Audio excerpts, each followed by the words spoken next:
Fala galera e bem-vindos a mais um vídeo do canal Saúde e Performance. E hoje a gente vai dar continuidade ao que a gente vem falando nesses últimos tempos, que são as drogas anti-obesidade. E hoje nosso assunto é o topiramato. E antes de a gente começar, já ativa o sininho, já curte, já comenta aqui embaixo se você tiver alguma dúvida sobre o topiramato que eu respondo para você.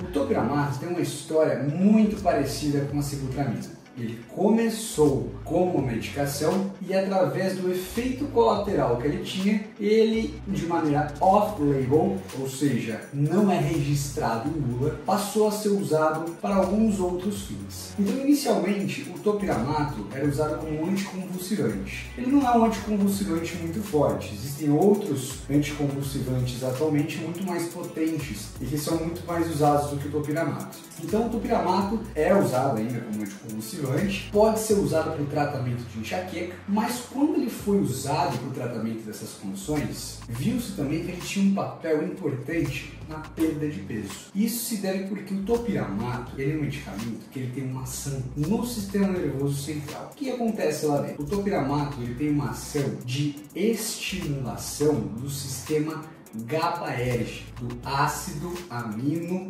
gama butírico. O sistema GABA é um sistema que acalma, é como se fosse um calmante do nosso cérebro. Então, pessoas que têm uma fome, aquela fome de componente ansioso, aquela fome de componente emocional, beliscador, que ataca a geladeira, digamos que o topiramato ele vai lá e dá uma acalmada nesse sistema nervoso central. Então, esse é um dos efeitos do porquê o topiramato é capaz de melhorar essa compulsão alimentar, essa vontade de comer emocional, e isso ajuda os indivíduos a perderem peso e a seguir uma dieta. Vamos lembrar aqui, gente, que qualquer droga anti-obesidade tem que ser associada à dieta e à atividade física. Somente a droga, como uma muleta para isso, ela não vai funcionar. Então o topiramato, através dessa função GABAérgica, ele vai fazer com que você estimule esse sistema, module esse sistema e que você tenha mais calma na hora de você controlar o seu apetite. Uma outra função que o topiramato faz, ele é um inibidor de uma enzima chamada anidrase carbônica. A anidrase carbônica é uma enzima que ela degrada catecolaminas. As catecolaminas são, por exemplo, a noradrenalina, a dopamina,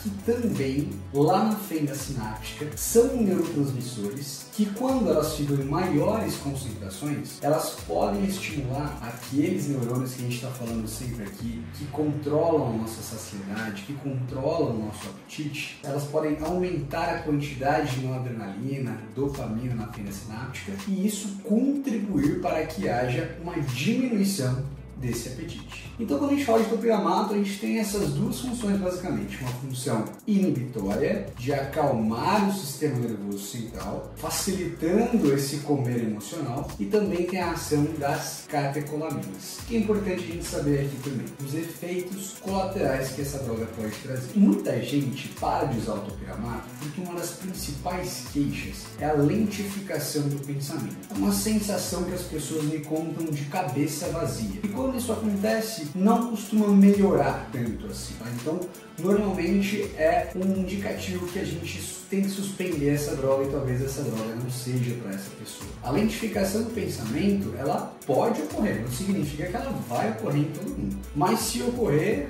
uma das opções é a gente suspender esse medicamento mesmo e tentar outros tipos de estratégia. Ela pode causar também, em pacientes que já têm tendência à litíase renal, pode piorar isso, porque quando a gente inibe a anidrase carbônica, a gente acidifica a urina, e acidificando a urina a gente consegue precipitar determinados minerais, o que favorece a formação de cristais, de cálculos renais e piora pessoas que têm quadros de nefrolitíase. Então a gente tem que tomar cuidado com o uso de topiramato em pessoas que têm histórico aí de nefrolitíase, certo? Também, gente, o topiramato não pode ser usado em mulheres que estão na menarquia, ou seja, elas estão num período fértil sem a utilização de anticoncepcional, porque o topiramato ele é teratogênico, ou seja, ele vai fazer mal para o feto. Então a gente tem que garantir que essa mulher que está querendo emagrecer, ou ela tome o método anticoncepcional ou ela esteja na menopausa para que a gente possa oferecer esse remédio para ela. Além disso, o topiramato pode causar tontura, pode causar parestesia. O que é parestesia? Uma sensação de formigamento nas mãos, uma sensação de anestesia em determinadas partes do corpo, tá? E pode causar sonolência também, que é um dos motivos do porquê a dose do medicamento é administrada à noite. Como pode causar sonolência? A sonolência é um possível efeito colateral?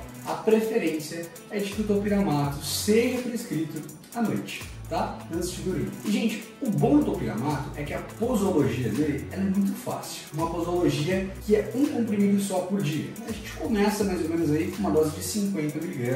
A gente vai aumentando a dose do paciente conforme a necessidade e conforme também forem surgindo ou não os efeitos colaterais. O que eu acho importante da gente falar aqui também, quando a gente fala de tratamento de obesidade e perda de peso, o topiramato ele pode ser um aliado junto a outras drogas para perda de peso. Quando a gente fala de obesidade, a gente está falando de uma doença sistêmica, que muitas vezes a pessoa não tem só esse comer emocional, ela tem outros tipos de fenótipos alimentares que a gente precisa tratar. Então, às vezes, essa pessoa, além de ter um comer emocional, ela tem um comer hiperfágico. O que significa? Que essa pessoa ela come em abundância, ela senta e come 2 pratos grandes de arroz, feijão, bife e ovo. Então, assim, essa pessoa ela não tem só um componente emocional associado, ela tem um componente de comer muito. Então, o que é interessante dentro do tratamento da obesidade é que a gente pode misturar as medicações, associar essas medicações de acordo com cada pessoa. Por isso que é importante a gente individualizar o tratamento para a obesidade. Não é para qualquer pessoa que eu vou dar o Ozempic, não é para qualquer pessoa que eu vou dar a sibutramina, não é para qualquer pessoa que eu vou dar o topiramato, mas eu posso fazer, de acordo com